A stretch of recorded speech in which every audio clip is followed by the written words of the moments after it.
کیا ہے؟ کیا ہم لوگ تبلیغ جماعت میں جا سکتے ہیں؟ کتنے دن جا سکتے ہیں؟ کتنے دن جا سکتے ہیں اس کو نہ قرآن میں نہ حدیث میں. تبلیغ کا جہاں تک مطلب ہے، کون سی تبلیغ جماعت؟ تبلیغ کے لیے آپ کہیں بھی جا سکتے ہیں، لیکن اس کے لیے جو ترتیب قرآن نے بتایا ہے وہ یہ ہے کہ پہلے گھر دیکھو، محلہ دیکھو، دوست احباب کو دیکھو، پھر گاؤں دیکھو، پھر گاؤں کے اطراف دیکھو، پھر شہر دیکھو، پھر پوری دنیا. یہاں ابھی محلہ سدھرا ہی نہیں کہ جھولا ڈنڈی لے کر کے اسٹور بوریا بکچا لے کر کے اب گھوم رہے ہیں پوری دنیا کے اندر. تو اور دوسرے کی تبلیغی جماعت کا مطلب یہ ہے کہ جس جماعت کے اندر صحیح دعائیں، قرآن و سنت کی باتیں اگر بتائی جاتی ہوں تو اس میں جا سکتے ہیں. ایسی باتیں نہ اس میں نہیں جانا چاہیے. دیکھیے جماعت میں جانا چاہیے 40 دن کا چلہ. یہ دیکھیے اولاً جماعت کا جو مطلب ہے، جماعت لے کر کے آپ جا سکتے ہیں، اس کی ممانعت نہیں ہے. دعوت و تبلیغ آپ کر سکتے ہیں، لیکن اس کی شرائط ہے. شرائط یہ ہے کہ آپ تبلیغ کس چیز کی کر رہے ہیں. تبلیغ آپ کریے قرآن اور حدیث کی.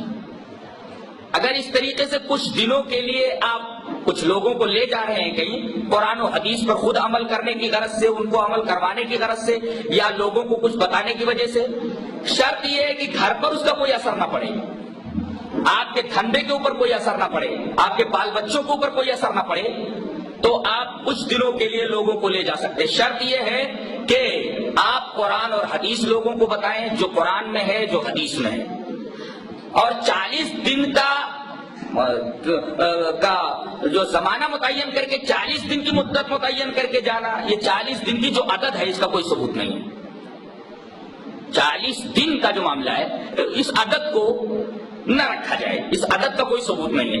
جہاں تک جماعت لے جانے کا مطلب جماعت لے جا سکتے ہیں، لیکن قرآن و حدیث کی تبلیغ ہو اور 40 دن کا کوئی تعین نہ کیا جائے. جس کے بعد جتنی وسعت ہو اس انداز سے تبلیغ کرے. طریقہ کیا ہے تبلیغ کا پوچھا انہوں نے. رسول اللہ صلی اللہ علیہ وسلم کی سیرت میں ہے کہ آپ نے پہلے اپنے آپ کو دیکھا، جیسا کہ قرآن میں یا ایھا الذین آمنوا قوا انفسکم، اپنے آپ کو دیکھو. اس کے بعد واہلیکم، اپنے گھر والوں کو دیکھو. 2 اس کے بعد وانذر عشیرتک الاقربین، اپنے قریب لوگوں کو دیکھو، رشتہ داروں کو دیکھو. اس کے بعد پھر شہر والوں کو دیکھو، لتنذر ام القری ومن حولھا، پھر گاؤں کو دیکھو، پھر گاؤں کے اطراف کو دیکھو. وما ارسلناک الا کافۃ، پھر اب شہر کے باہر نکلو. یہاں عالم یہ ہے کہ گھر سدھرا نہیں اور ادھر ادھر گھوم رہے. تو تبلیغ کا جو طریقہ قرآن حکیم نے بتایا وہ یہ ہے.